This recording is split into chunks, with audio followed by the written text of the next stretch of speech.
Family and fellow soldiers, I'm the Professor, and this is the Moment of Truth. And now the Friday Crime Report. Norcross, Georgia, Wednesday, January 14th, 2026. The Social Security office in Gwinnett County, Georgia opened a few years back, and if you're so obnoxious that you managed to get kicked out of one of those places, then you got all kinds of issues. Enter 65-year-old Robert Burke. He got himself banned from that Social Security office for having caused disturbances there in the past. And apparently he wasn't done yet. 2 weeks ago, Burke had gotten into a verbal altercation with a female desk employee who asked the Gwinnett County Police to remove him from the premises for trespassing. According to the police report, Burke was aggressive, yelling at the employees, and he was also talking to himself. They asked him to leave again, and that's when he really started acting out. Get out of here. I'm gonna kick the shit out of you. You do it now? Yeah. Take a shot, motherfucker. Get out of here. Yeah, I'm a fucking citizen, you fat shithead. You're a nigger. I said it. You're a fucking nigger. Oh, I'm sorry. Yeah. No, you're good. Okay. What are you gonna do? It's free speech.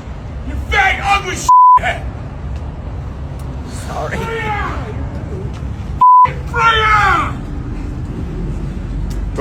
Burke had left before the officers arrived, so a warrant was issued charging him with disorderly conduct. But he wasn't a fugitive for very long. Burke was arrested the next day after officers responded to another disturbance, this time at the Courtyard Marriott Hotel in Duluth. He was booked and produced the best mugshot since Donald Trump's. And just to show that this wasn't some one-off, there's actually video of Burke going off on another employee, this time at a gas station. He was harassing the old lady and made the old lady at the gas station cry, so I trolled him. I don't need this shit. Yeah, shut up. Don't tell me to shut up. Athlete wearing that fake football ring. Oh, you come in my circumference. This is a I'm college ring. It's not a football ring. It don't matter where is it from. You ain't earn it. Your family probably paid for that. You I bought it. I know you did. Yo, you God, I'm gonna knock your out. Guy. Head. You're mad at the world. You mad his wife Man, divorced him. people stealing my goddamn money. Look, it's a gas station, bro. They was gonna put your money back on your card, you head. How they gonna steal your money? Look, people in the world like him. This man has been so rude to me. Yeah, he's a rude person.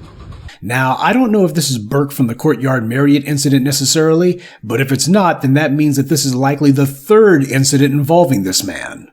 So this is definitely a habit for this guy. He got himself banned from a Social Security office. How do you get banned from a Social Security office? I mean, I know how, but of all the places where no one there should have the energy or inclination to be acting up, it ought to be the Social Security office. Part of the reason might be, according to the white media, he reportedly told police that he suffers from schizophrenia, paranoia, and has mental health disabilities. At last report, Burke has already been released on a $1,000 bond, so he's already back out on the loose, and no doubt making his next appointment at the Social Security office. And of course, you won't be surprised to learn that this isn't his first run-in with the law. A bench warrant had to be issued for him back in August 2024 after he failed to appear in court when he received a ticket for not having insurance. Now, while his criminal record won't surprise you, you probably will be surprised to learn that this friendly, outgoing man wrote a self-help book. I wish I was making this up. Well, I for one think that this is actually an accomplishment. I mean, he's the first person in human history to have written more books than he's read. His book is only 92 pages, though, and given his limited vocabulary, I think we can all agree that this could have easily been a pamphlet. But it seems he has plenty of free time on his hands, in between verbally assaulting elderly gas station cashiers and attempting to physically threaten people at the Social Security office. And when you read the description of his book, it gets more ironic. He writes that the book is about overcoming adversity and redemption. Overcoming adversity and redemption. I don't think that that was a grammatical error either. Given his behavior, that's probably how he sees himself. He's overcoming adversity and overcoming redemption. Either way, that conclusion would have been a tad premature because the book also says that he details his struggles off medication, which are clearly still ongoing. Then it says his book can help people realize that through proper medical treatment and medication management, they can lead normal lives. Well, I sure hope this isn't what he means by a normal life. Keep in mind, this book was published in 2022, which was before the bench warrant was issued. So only 18 months after this book was published, he was right back in trouble with the law. And about the only thing sadder than his book sales are the reviews. All 4 of them. And worse than that, all of these reviews are from trolls who showed up in the last couple of weeks just to post how much contempt they've got for him. It seems his viral antics are the only reason anyone knows that this waste of cellulose even exists. This book was allegedly published in paperback. That is astonishing to me, because I seriously can't imagine any publisher, other than probably Ben Shapiro, putting money into giving this a print run of any sort. And given his own behavior, I seriously doubt Burke has the money to even do a vanity press print run either, but apparently somehow he pulled it off. But you know, it probably shouldn't be that surprising. I mean, these white supremacists are usually on some form of government assistance. Most of the money the trash like Kyle Rittenhouse and others get from the maggots comes from them sitting in their little state mental health disability checks. Your tax dollars at work. We'll continue with the moment of truth in just a moment, but first, a word from the official sponsor of Black Empowerment, Power Tools. There's no telling when something's going to come up, so make sure you carry your power tools at all times. You never know when you're going to need to bring the hammer down, or when you'll have some trash that needs to be blown away, or some obstacle that requires cutting down. Don't get caught empty-handed. Keep your hammer close by. Keep that leaf blower at the ready, and always carry your steel.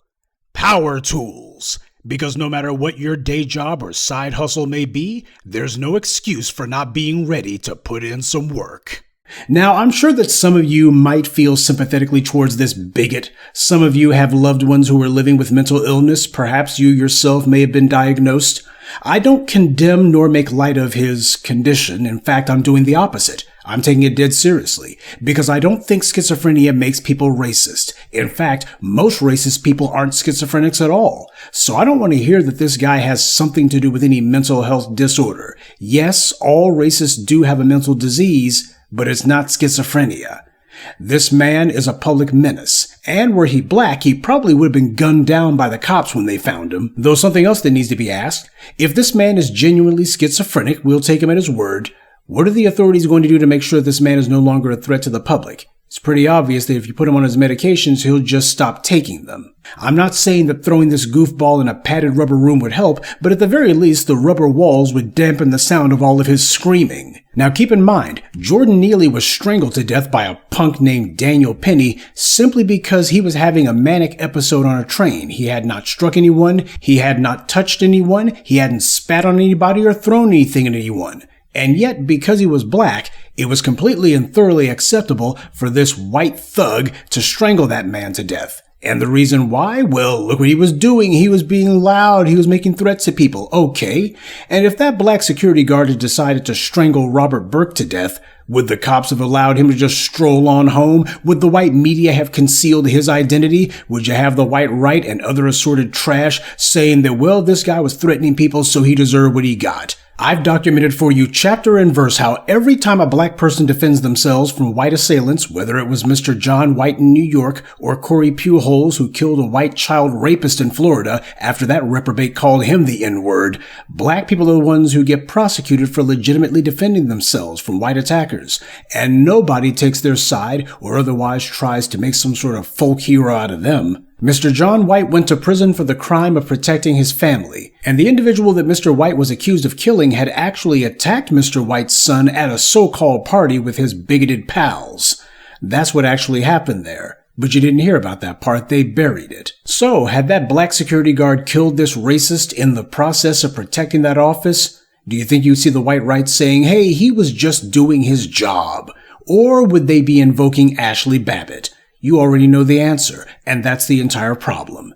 The reason degenerates like Robert Burke feel emboldened to act out like this isn't because of schizophrenia. It's because of white privilege. That's a mental disease far worse than schizophrenia.